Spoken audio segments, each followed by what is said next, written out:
బయటపడ్డ 4500 ఏళ్ల నాటి నాగరికత. రాజస్థాన్లో ఆధారాలు లభ్యం. సరస్వతీ నది మహాభారత ఆధారాలు గుర్తింపు. నమస్తే, ఆంధ్రప్రభకి స్వాగతం. నేను ప్రియా కౌశిక్.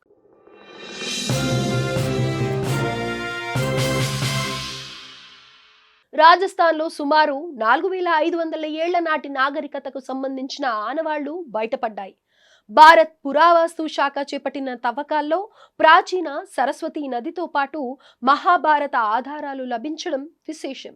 ఇవి భారత చరిత్ర, నాగరికతకు సంబంధించిన అద్భుతమైన ఆధారాలు కావడంతో చారిత్రక వర్గాల్లో ఆసక్తి పెరుగుతోంది. రాజస్థాన్ రాష్ట్రం డిగ్ జిల్లాలోని బహజ్ గ్రామంలో 4500 ఏళ్ల నాటి నాగరికతకు సంబంధించిన ఆధారాలను భారత పురావస్తు సర్వే కనుగొనడం విశేషం.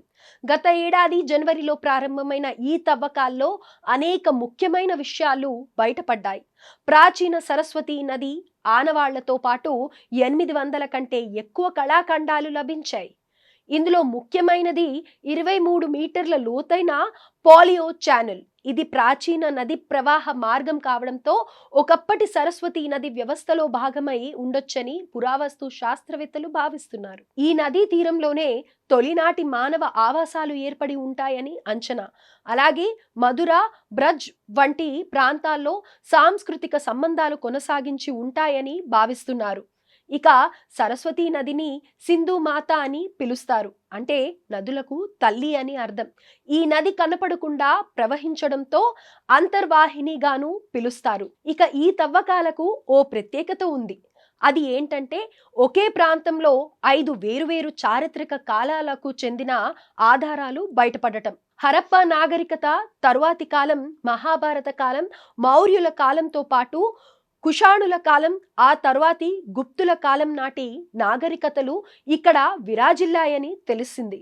ఇందులో ప్రధానంగా మహాభారత కాలం నాటి మట్టి పాత్రలు, యజ్ఞకుండాలు బయటపడగా ఇవి ఆనాటి పరిస్థితులను కళ్లకు కట్టినట్లు చూపిస్తున్నాయి. ఈ మట్టి పాత్రలపై ఉన్నటువంటి చిత్రాలు భారతంలో వర్ణించిన పాత్రలను, వస్త్రాలను పోలి ఉన్నాయని తెలుస్తోంది. మొత్తంగా ఇవి వేద ఉత్తర కాలాలను నిర్ధారించేవిగా ఉన్నాయి. అలాగే ఇక్కడ ఇప్పటి వరకు 800కు పైగా కళాఖండాలు లభ్యమయ్యాయి.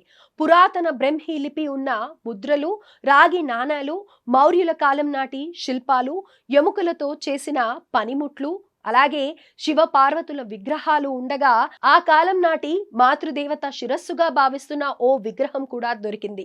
అలాగే గుప్తుల కాలం నాటి నిర్మాణ శైలిని ప్రతిబింబించే స్తంభాలు, మట్టి గోడలు, లోహ పరిశ్రమకు సంబంధించిన కొలుములు కూడా బయటపడ్డాయి.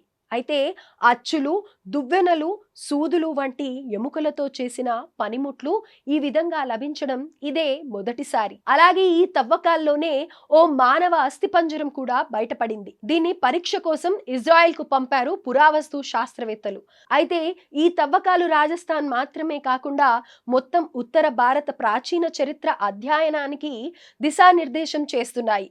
దీనిపై ఇప్పటికే ఏఎస్ఐ సాంస్కృతిక మంత్రిత్వ శాఖకు నివేదిక సమర్పించగా త్వరలోనే ఈ ప్రాంతాన్ని జాతీయ పురావస్తు సంరక్షిత ప్రాంతంగా ప్రకటించే అవకాశం ఉంది.